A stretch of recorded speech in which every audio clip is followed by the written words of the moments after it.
అందరికీ నమస్కారం.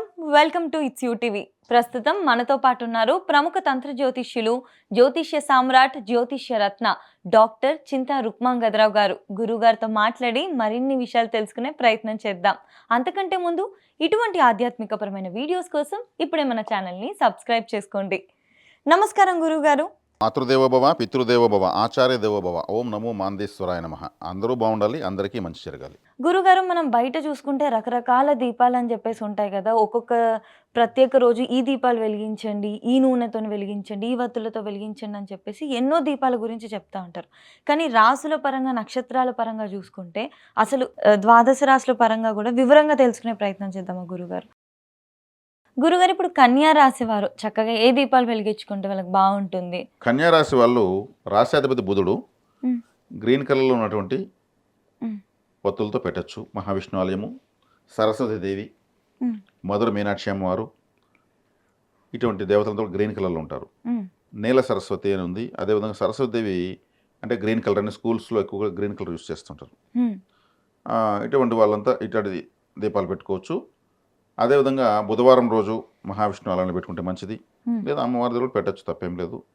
ఇక్కడ ఉత్తరా నక్షత్రంతో ప్రారంభమవుతుంది కాబట్టి ఉత్తరా నక్షత్రానికి జన్మతారే కృతిక అవుతుంది కాబట్టి వీళ్ళు ఉత్తరా నక్షత్రం వాళ్ళు ఏ దీపాలన్నా ఎక్కడైనా ఏళ్ళను పెట్టుకోవచ్చు. హ్మ్. ఉత్తర తర్వాత హస్త నక్షత్రం వస్తుంది. హస్త నక్షత్రము చంద్రుడిది. హ్మ్. వీళ్ళకు దైవ నమస్కార నక్షత్రం అవుతుంది. హ్మ్. ఏది కృతిక నక్షత్రము హ్మ్. పరమమిత్ర తార. హ్మ్.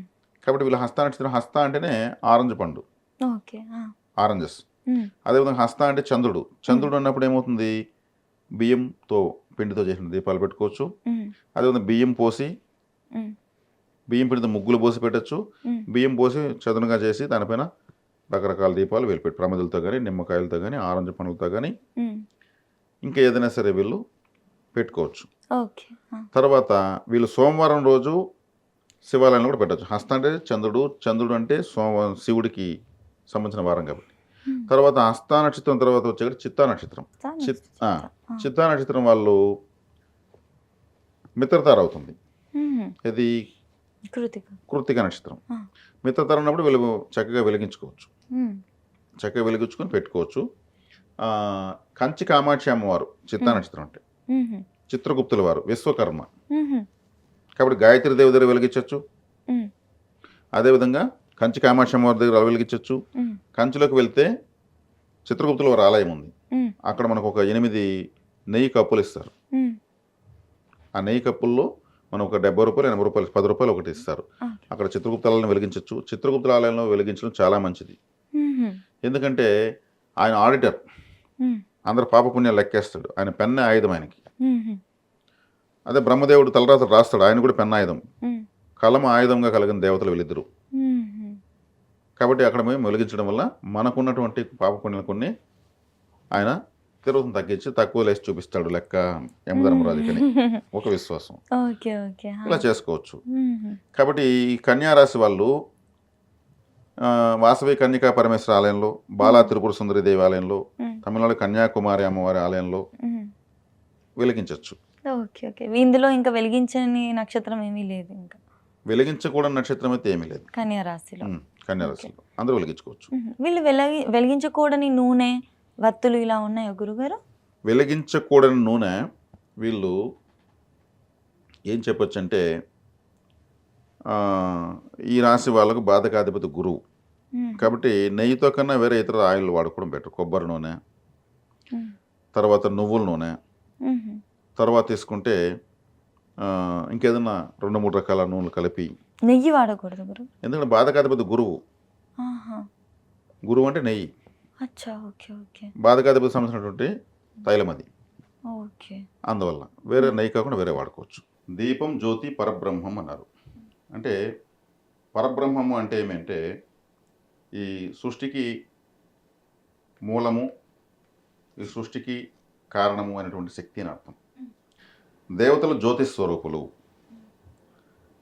అదేవిధంగా దీపము అనేది పలు రకాలుగా పెడతారు, ఎన్నో ఉన్నాయి. ఒక మనిషి చనిపోతే కూడా వెంటనే తలకాడ దీపం పెడతారు. దానికి అంటే ఇతను జ్యోతి రూపంలో మారిపోయాడని అర్థం. దీపం రూపంలో ఇతను ఆత్మ ఉందని. శారీరకంగా ఇతను ఇప్పుడు లేడు, జ్యోతి రూపంలో ఉన్నాడని దీపం పెడతారు. అందుకే తలకాడ దీపం పెట్టడం అంటే వాళ్ళు పరమపదించారని అర్థం. శరీరాన్ని విడిచి ఆత్మరూపము జ్యోతి రూపంలోకి వచ్చారని అర్థం. అదేవిధంగా ఈ దీపము ఏ ఇంటి వెలగదో ఆ ఇంట్లోకి అసుర శక్తి ప్రవేశిస్తుంది. అందుకే తెల్లవారుతో సాయంత్రం దీపాలు పెడతారు. అసుర శక్తి అంటే సాయంత్రం అసుర సంధ్య వేళ అంటారు. అసురులు అంటే రాక్షసులు. రాక్షసులు అంటే అంటే వ్యతిరేక శక్తి ఇంట్లోకి వస్తున్న అర్థం. ఏ ఇంటి దీపం వెలకపోతే ఆ ఇంట్లో మనం వెళ్ళిపోదామని రాక్షసులు డిసైడ్ అయ్యి ఇల్లు వెతుకుతారండి ప్రతిరోజు. ఎక్కడ దీపం వెళుతుందో ఆ ఇంట్లోకి వెళ్తారని. అప్పుడు లక్ష్మీదేవి లేదని అర్థం. అక్కడ దీపం పెడితే దైవశక్తి ఉందని అర్థం. అంటే ఏదైనా ఒక సినిమా ప్రారంభోత్సవమైనా లేదు ఇంకేదైనా పెద్ద మీటింగ్ అయినా జ్యోతి ప్రజ్వలన కార్యక్రమం ప్రత్యేకంగా చేస్తారు. పెద్దవాళ్ళని తలా ఒక క్యాండిల్ ఎత్తి వెలిగిస్తారు. జ్యోతి ప్రజ్వలన కార్యక్రమం తర్వాతనే అన్నీ ప్రారంభమవుతాయి. అంటే అంత ప్రాధాన్యత మన హైందవ భారతదేశంలో దీపానికి అంత ప్రాధాన్యత ఉంది, అంత మహత్యం కూడా ఉంది. ఇక్కడ మనకు అన్య మతస్థులు కూడా దీపాలు పెడతారు. క్రిస్టియన్స్ క్యాండిల్స్ వెలిగిస్తారు, జ్యోతులే. అదేవిధంగా దీపం నిశ్చలంగా వెలగాలి. ఎక్కువగా ఏ ఇంటి దీపం కదులుతూ ఉంటుందో అక్కడ వాళ్ళకి కష్టాలని అర్థం. దీపం నిశ్చలంగా వెలగాలి. దీపము ఎరుపుగా, పసుపుగా, బ్లూ కలరు, 3 రంగులు కలిసి ఉండడము, రకరకాల వర్ణాలు కనిపిస్తాయి. దాని చివరిలో చూస్తే నీలవర్ణంతో ఒక ఆరా ఉంటుంది. అదే దీపము చురుచుర మండుతూ ఉంటే కూడా ఆ ఇంట్లో సమస్యలు ఉన్నట్లు లెక్క. పట్ట ఉంటాని మన క్రాకర్స్ లాగా సౌండ్ వస్తుంది కొన్ని ఇళ్ళలో. అది ఆయిల్ ప్యూర్ది లేకపోతే అట్లా అవుతుంది అన్నట్టు కాకుండా ఇంట్లో సమస్యలకి సంకేతంగా కూడా భావించవచ్చు. ఆ ఇంట్లో సమస్యలు ఉన్నప్పుడే అటువంటి ఆయిల్ వాళ్ళకి దొరుకుతుంది. దొరకడమే అందుకు దొరుకుతుంది. అలా ఇటువంటివి ఎన్నో శకునాలు ఉన్నాయి. దీపాలు మధ్యలో ఆరిపోవడము, ఆయిల్ ఉన్నా కానీ మధ్యలో ఆరిపోయింటాయి, ఆడుతూ ఉంటాయి, శబ్దం చేస్తుంటాయి, బుర్రను కూడా సౌండ్ చేస్తుంటాయి. అంటే అక్కడ ఆ శబ్దం చేయడానికి ఇతరత్ర ఏదో వ్యతిరేక శక్తి అక్కడ డిస్టర్బ్ చేస్తామని అర్థం. ఇవన్నీ శకునాలు. అదేవిధంగా దీపాలను పలు రకాల నూనెలతో పెడతారు. కొబ్బరి నూనె, నువ్వుల నూనె, నెయ్యి, అష్టమూలిక తైలము, ఇంకా ఎత్తుకుంటే ఆముదము, ఎన్నో రకాల నూనెలతో పెడతా ఉంటారు. ఈ ఎవరు దేంతో పెట్టాలంటే నేతితో పెట్టిన దీపము అందరూ శ్రేష్టంగా పెట్టుకోవచ్చు. నువ్వుల నూనెతో పెడితే నువ్వు మంచిదే, అది శ్రేయస్సుకు సంబంధించింది. ఆముదము తీసుకుంటే ఇప్పుడు ఆముదము గింజలు ఉంటాయి కదా, ఆ గింజలు మొదట్లో ఎలా ఉంటుంది, ఆంజనేయ స్వామి ఫేస్ ఎలా ఉంటుంది అలా ఉంటుంది. అది దాన్ని అలా భావించి పవిత్రం కూడా పెడతారు. కొబ్బరి నూనెతో పెడతారు. కొబ్బరి నూనె అంటే అది విఘ్నేశ్వరుడు సంబంధించిందని, ఆ నూనెతో పెడితే విఘ్నాలు తొలతాయని. కానీ ఏదైనా కూడా ఒక పవిత్రమైన శక్తి ఆ దీపం నుంచి ఇల్లంతా ప్రసరిస్తుంది. ఈ దీపాలు కానగ నూనెతో పెడతారు, విప్ప నూనెతో పెడతారు, రకరకాల తైలాలతో పెడతారు. ఇలా మనకు చెప్పినవే కాకుండా ఇంకా ఎన్నో రకాల తైలాలు ఉన్నాయి. ఈ దీపాలను ఒక ఒత్తితో 2 దీపాలు పెట్టచ్చు, ఒక దీపంలో 5 ఒత్తులతో పెట్టచ్చు, ఓంకారంగా ముగ్గు వేసి ఆ ఓంకారంలో చిన్న చిన్న ప్రమిదలు పెట్టి పెట్టచ్చు, స్వస్తిక్ వేసి స్వస్తిక్ ఆకారంలో చిన్న చిన్న ప్రమిదలు పెట్టి పెట్టచ్చు, శివలింగాకారం పెట్టి పెట్టచ్చు. మరి ముఖ్యంగా కార్తీక మాసంలో అది దీపాల మాసంగా చెప్తారు. ఆ నెల మొత్తం దీపాలు ఎక్కువ వెలిగిస్తుంటారు. దీపావళి అనేటువంటిది మనకు ఒక పెద్ద పండుగ ఉంది. అంటే ఆకాశం అంతా వెలుగులు దీపాలుగా మారుస్తూ వచ్చేటువంటి ఒక ఫెస్టివల్ అది. అది చాలా చాలా ప్రసిద్ధమైనది. ప్రపంచవ్యాప్తంగా కూడా దీపావళి చేస్తారు. ఈ మధ్యకాలంలో కొన్ని లైట్లు దీపాలలాగా తయారు చేసి పెట్టారు. అంటే నూనె పోయాల్సిన అవసరం లేదు, కరెంట్ స్విచ్ వేస్తే అది దీపంలాగా వెళుతూ ఉంటుంది. అందులో ఫలితం ఉండదు. ఆ దీపాలు ఆ లైట్లు కూడా ముందుకి వెనక్కి ఇట్లా డాన్స్ చేస్తుంటాయి. దీపం ఆడకూడదు అని చెప్పాను. ఈ ముందుకి వెనక్కి ఊగేటువంటి దీపాల్లో నిశ్చలత ఉండదు. నూనెతో వచ్చే పవిత్రత ఆ కరెంటుతో వచ్చేటువంటి దీపాల్లో ఉండదు. ఈ మధ్య చైనా నుంచి దిగుమతి సీరియల్ సెట్లు ఎన్నో వచ్చేసాయి. ముందుకు ఇలా వస్తాయి, అలా పరిగెత్తాయి, ఇట్లా పోతా అట్లా పోతుంటాయి. అది లోకం తీరు మారింది కాబట్టి అటువంటివి ఆలోచనలతో చేసుకున్నారు. దాంట్లో తప్పు లేదు, మంచి లేదు, చెడు లేదు, అదొక అలంకరణ. కానీ దేవుడి దగ్గర పూజ రూమ్లో ఆలయాల్లో పెట్టేవన్నీ కూడా నూనెతో తగిలిన దీపాలు, నెయ్యితో పెట్టిన దీపాలు పెట్టచ్చు. అదేవిధంగా బియ్యం పోసి బియ్యం నిమ్మకాయలతో దీపాలు పెడతారు అమ్మవారికి రాహుకాలంలో శుక్రవారం రోజు పెడతారు. కాలభైరవుడికి అమావాస్య రోజు గుమ్మడికాయ కట్ చేసి మధ్యలో ఆ గుజ్జు తీసేసి దాని నిండా నూనె కానీ నెయ్యి కానీ పోసి ఎర్రటి ఒత్తులు వేసి పెడతారు. కొబ్బరి చెప్పు ఖచ్చితంగా పగలగొట్టి అటు ఇటు పెట్టి అందులో నూనె పోసి లేదా నెయ్యి పోసి కొబ్బరి చెప్పులతో పెడతారు. పెద్ద వంకాయ తీసుకుని కట్ చేసి మధ్యలో గంటతో ఇలా తీసేసి అందులో నల్లని ఒత్తేసి దీపం పెట్టచ్చు. అవునా గురుగారు? వంకాయ అంటే బ్లూ బ్లాక్ మిక్సింగ్ ఉంటుంది. అవును. అది శనేశ్వరుడు సంబంధించింది. అది చాలా మందికి తెలియవచ్చు, తెలియకపోవచ్చు. తాంత్రిక పరిహారాలు చేస్తారు ఇటువంటి దీపాలు. అదేవిధంగా ఈ కొబ్బరి చెప్పుల్లో కూడా ఒక దాంట్లో నలుపు ఒత్తి ఒక దాంట్లో ఎరుపు ఒత్తి వేసి కింద ఉప్పు పోసి పీఠాలు పెట్టి పెడతారు.